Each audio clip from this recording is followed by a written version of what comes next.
ఈరోజు వాక్య ధ్యానాంశం. ధనమున్న దరిద్రుడు. ఒక అబ్బాయి ఒక అరబు దేశస్థుడు ఎడారిలో దారి తప్పి బహు ప్రమాదములో చిక్కుకున్నాడు. నడుస్తున్నాడు కానీ ఎటు వెళుతున్నాడో తనకు తెలియదు. అయినా గమ్యం చేరాలనే తపన తనను తొందర చేస్తుండగా ఓపిక తెచ్చుకొని మరికొంత దూరం నడవసాగాడు. అలా నడుస్తూ ఉండగా తనలో ఉన్న శక్తి అంతరించిపోయింది. ఒకవైపు నీరసం, మరోవైపు చెప్పలేనంత దాహం, ఏమీ చేయలేని నిస్సహాయ స్థితి. మరికొంచెం ఓపిక తెచ్చుకుని ఎక్కడైనా నీళ్లు దొరుకుతాయేమోనని ఎంతో ఆశతో చుట్టూ కలిగి చూశాడు. దూరంలో ఒంటెలో నీళ్లు త్రాగే త్రొట్టి కనిపించింది. బహుగా సంతోషిస్తూ దగ్గరకు చేరాడు. ఆకలి దప్పికతో అలమటించి పోతూ ఉన్నటువంటి అతనికి ఒక చిన్న సంచి కనిపించింది. అందులో తినుటకు ఏమైనా దొరుకునేమో అని ఆశతో ఆ సంచిని తెరిచాడు. అందులో తినుటకు ఏమీ దొరకలేదు. కానీ మెరిసిపోతున్న ఖరీదైన ముత్యములు తలతలలాడుతూ కనిపించింది. వాటిని చేతిలోకి తీసుకుని ఆకలితో చచ్చిపోయే నాకు ఈ ముత్యము ఆకలి తీర్చునా అని ఆవేదనతో ఆ ముత్యముల సంచిని దూరంగా విసిరేసి కుప్పకూలిపోయెను. అయ్యయ్యో, చేతిలో ముత్యములు ఉన్నప్పటికీ తనకు కావలసిన దోసెడు నీళ్లు, గుప్పెడు మెతుకులు దొరకని ఆ అరబ్బీయుడు ఎంత పేదవాడు. అవును, ప్రాణం పోతున్న అతన్ని బ్రతికించేవి గుప్పెడు మెతుకులు, దోసెడు నీళ్లు.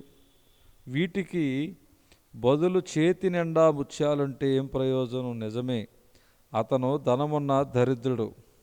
ప్రియ సహోదరుడా, సహోదరి, ఆ రోజు ఆ అరబ్బీయుడిని ఆ ముత్యములు బ్రతికించలేకపోయాయి, తన ప్రాణాన్ని కాపాడలేకపోయింది. అలాగే చావు కాలము నాడు నీవు కలిగిన డబ్బు, సంపద, పేరు, స్థలాలు, కొన్న పొలాలు నిన్ను, నీ ఆత్మను రక్షించలేవు. ఒకడు లోకమంతయు సంపాదించుకొని తన ప్రాణమును పోగొట్టుకునే ఎడల వానికి ఏం ప్రయోజనం?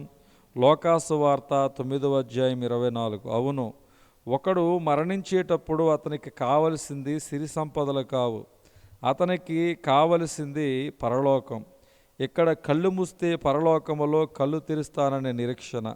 ఈ నిరీక్షణ నువ్వు సంపాదించిన ఆస్తిపాస్తుల వల్ల ఏమాత్రం సాధ్యం కాదు. కానీ ప్రభు అయిన యేసుక్రీస్తును నమ్ముకొనుట ద్వారానే సాధ్యం. ఆ అరబ్బు ముత్యములు కలిగిన బహుధనవంతుడే కానీ ఆ ముత్యములు అతని ప్రాణాన్ని కాపాడలేకపోయాను. అలాగే నువ్వు కూడా పేరు ప్రఖ్యాతలు, ధనము, ఘనము కలిగిన వ్యక్తివే అయినను చావు కాలము నాడివేవి నీ ఆత్మదాహమును తీర్చలేవు. కేవలము జీవజలమును అనుగ్రహించు యేసయ్య మాత్రమే నీ ఆత్మదాహము తీర్చి నిన్ను పరలోకమునకు చేర్చుకొనగలడు.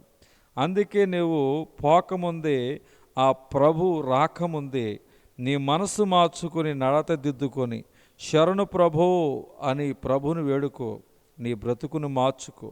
నా ఆస్తి గొప్పదని కానీ, నా చేతికి విస్తారము సొత్తు దొరికినని కానీ నేను సంతోషించిన ఎడలను, సువర్ణము నాకు ఆధారం అనుకుని ఎడల న్యాయాధిపతుల చేత శిక్ష నొందదగిన నేరమగును. యోబు గ్రంథం 31 24, 25, 28 చూడగలుగుచున్నాం. ధనమును నమ్ముకున్నవాడు పాడైపోవును. సామెతల గ్రంథం 11 28 మనము చూడగలుగుతున్నాం. దేవుడి దినవాక్య ధ్యానం దేవుడు దీవించునుగాక. ఆమేన్.